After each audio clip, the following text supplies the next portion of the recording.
Hello everyone. तो कैसे हो आप सब? आई होप कि आप सब अच्छे होंगे। तो आइए हमारी स्टोरी अ डेमन एडीज एंजल के लास्ट पार्ट को स्टार्ट करते हैं। तो लेट्स स्टार्ट।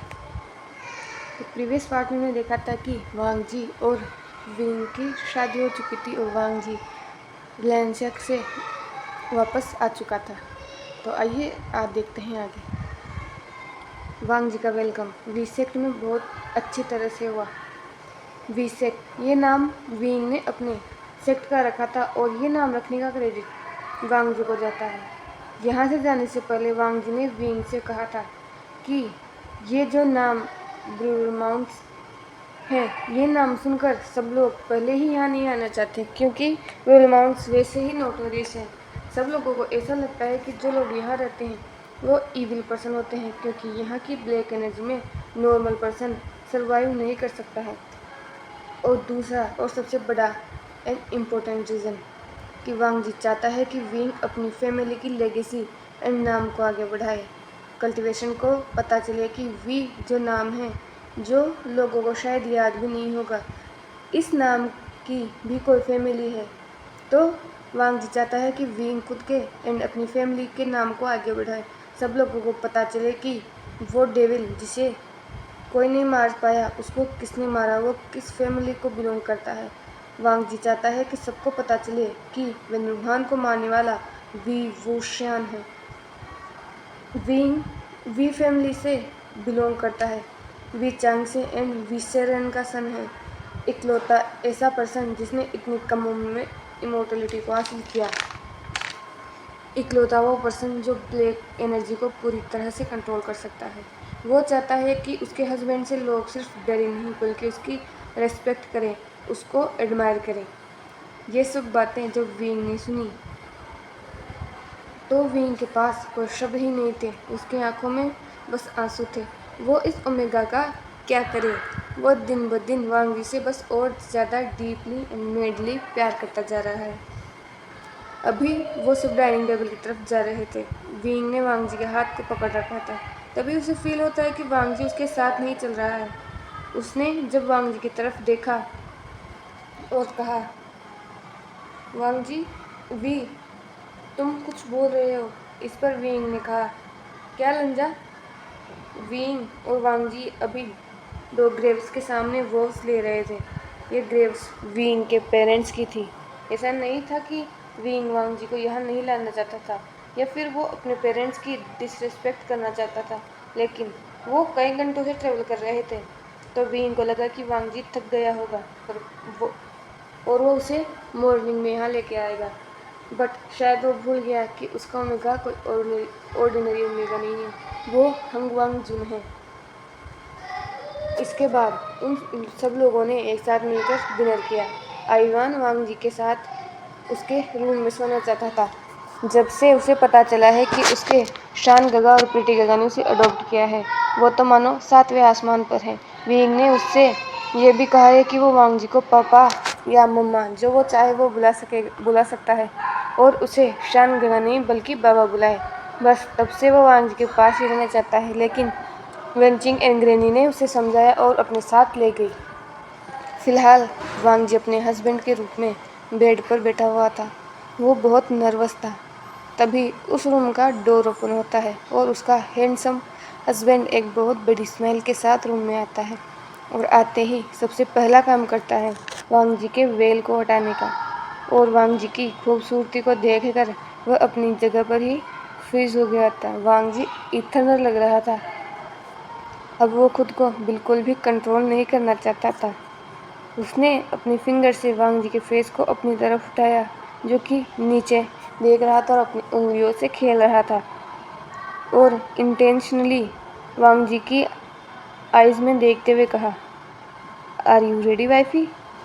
और विंग की ये डोमिनेटिंग वॉइस सुनकर वांग जी की पूरी बॉडी वाइब्रेट कर गई। उसकी बॉडी में हीट जनरेट होने लगी। उसने बस अपना सिर हिला दिया, क्योंकि उसे इतना शाय फील हो रहा था कि वो अपने माउथ से तो कुछ भी नहीं बोल पा रहा था। बस फिर क्या था, विंग ने अपने लिप्स को वांग जी के लिप्स पर स्मैश कर दिए। वो किस नीडी था, हंगरी था। डिज़ायरों से भरा हुआ था एंड पैशनेट था, और सबसे इम्पोर्टेंट उस किस में लव था। किस करते हुए ही वुशियान ने वांग जी के रोब्स को खोलना और अपनी बॉडी पर और अपर बॉडी पर किस बनाना स्टार्ट कर दिया। थोड़ी देर बाद विंग रुका और खुद की बनाए आर्ट वर्क को देखने लगा। Dizzy eyes, flushed red face, parted lips, heavy breathing and body की हिक्कीज। अभी वांग जी विंग को पूरा फीस्ट लग रहा था, एक डिलीशियस फीस्ट जिसको विंग बहुत बुरी तरीके से अब्यूज़ करना चाहता था। इस ब्यूटी को अपने अंडर मौन करवाना चाहता था। उसने वांग जी के फोरहेड पे किस किया और कहा, लव, क्या तुम इन सब स्टेप के बारे में जानते हो? तो वांग जी ने अपना सिर हमें नोट किया। इस पर वुशियान ने शौक होते हुए कहा, लेकिन लेन क्लेन में तो ये सब जानना अलाउड ही नहीं। कहीं तुमने छुपकर कोई नोटी बुक तो नहीं पढ़ी? विंग की बात सुनकर वांग जी ने ब्लश करते हुए कहा, मैरिज के एक दिन पहले लेन हिरन इन सब के बारे में बताते हैं। ये सुनकर वुशियान की आंखें अचानक से ही डार्क हो गई। उसने अगले ही पल उन दोनों के कपड़े फ्लोर पर थे और उस रूम में बस मॉर्निंग और ग्रोनिंग की आवाज़ें सुनाई दे रही थी। उस रात वो दोनों सिर्फ बॉडी से ही नहीं बल्कि एक दूसरे की सोल से कनेक्टेड थे। उन दोनों ने एक दूसरे को मार्क करने के साथ ही कभी न छोड़ के जाने का प्रॉमिस कर लिया था। अभी अपनी हॉट वेडिंग नाइट को स्पेंड करने के बाद वो दोनों एक दूसरे की बाहों में थे। विंग ने वांग जी के फोरहेड पर किस करते हुए कहा, आई लव यू लंजा। वांग जी ने भी कहा, लव यू वुशियान। इसके साथ ही दोनों एक दूसरे के आगोश में सो जाते हैं। अब 1 महीना हो चुका था।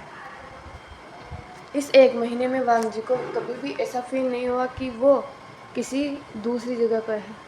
यहाँ के सभी लोग उसके साथ बहुत अच्छी तरीके से बिहेव करते थे।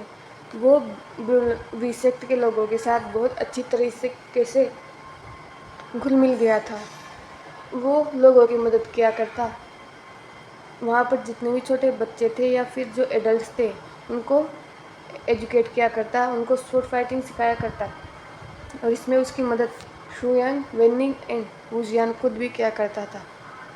विंग की फाइटिंग स्किल्स और वांग जी की फाइटिंग स्किल्स दोनों ही अलग थी। वुजियान ने कहीं और से अपनी स्वॉर्ड फाइटिंग सीखी थी तथा वांग जी लेन क्लेन की टेक्निक्स का यूज़ करता था। तो वो अपने स्टूडेंट्स को दोनों ही टेक्निक सिखाया करते थे। और इस 1 महीने में वांग जी और युआन का बॉन्ड और ज़्यादा स्ट्रॉन्ग हो गया था। उन्हें देखकर कोई भी ये नहीं कह सकता था कि युआन वांग जी का बेटा नहीं है। इस 1 हफ्ते में और इस 1 महीने में वुशियान और वांग जी ने बहुत ही अच्छा टाइम स्पेंड किया। वुशियान का प्यार वांग जी के लिए दिन ब दिन बस बढ़ता ही रहता था और वांग जी खुद को बहुत लकी समझता था कि वुशियान उसकी लाइफ में है। लेकिन पिछले 1 हफ्ते से हमारा सेकंड जेड बहुत उदास है। वो नहीं तो ठीक से कुछ खा रहा है और ना ही पी रहा है, और इसका पूरा क्रेडिट जाता है विंग को, जो पिछले 1 हफ्ते से ब्लू माउंट्स में नहीं है। वांग जी को नहीं पता कि वो कहाँ गया है। एक सुबह जब वो उठा तो उसका हस्बैंड उसके पास नहीं था। उसे लगा कि वुजियान को कुछ काम होगा तो वो रूम से बाहर गया होगा, लेकिन जब वो बाहर आया तो उसने पूरे रिसेप्ट में विंग को ढूंढा पर उसे विंग कहीं नहीं मिला। और ये सोचकर वो पैनिक करने लगा। उसने पूरे रिसेप्ट में विंग को ढूंढ लिया लेकिन उसे वो कहीं नहीं मिला। और वांग जी को इतना परेशान देखकर वहाँ पर जितने भी लोग थे उन्होंने भी विंग को ढूंढने की कोशिश की। ऐसे ही 2 दिन बीत गए थे लेकिन विंग का कोई भी अता पता नहीं था। वांग जी सच में बहुत परेशान हो रहा था। अब वो अपने अंकल और ब्रदर को लेटर लिखने वाला था पर वेंचिंग ने उसे रोकते हुए कहा कि उसकी कोई ज़रूरत नहीं है। विंग पहले भी ऐसे ही हफ्तों या महीनों तक गायब रहता है, वो कुछ दिनों में आ जाएगा। लेकिन वांग जी सच में बहुत टेंशन हो रही थी। वैसे भी अभी भी कल्टीवेशन वर्ल्ड के कुछ लोग ऐसे थे जो विंग को पसंद नहीं करते हैं। ज़्यादातर लोग अब वीसेक्ट में आने लगे हैं। अपने अनुयायियों को वीसेक्ट में शिक्षा लेने के लिए भेजने लगे हैं, पर कुछ लोग हैं जो अभी भी पैट्रियार्क पर बिलीव नहीं करते हैं, इसीलिए वांग जी को टेंशन हो रही थी, लेकिन वो कुछ नहीं कर सकता। उसे पेट्रियार्क कहाँ गया है इसका कोई भी क्लू मिला ही नहीं है, और पिछले एक हफ्ते से वो सच में बहुत परेशान है। अभी वो एक रॉक पर बैठा हुआ था और सामने आयुआन खेल रहा था।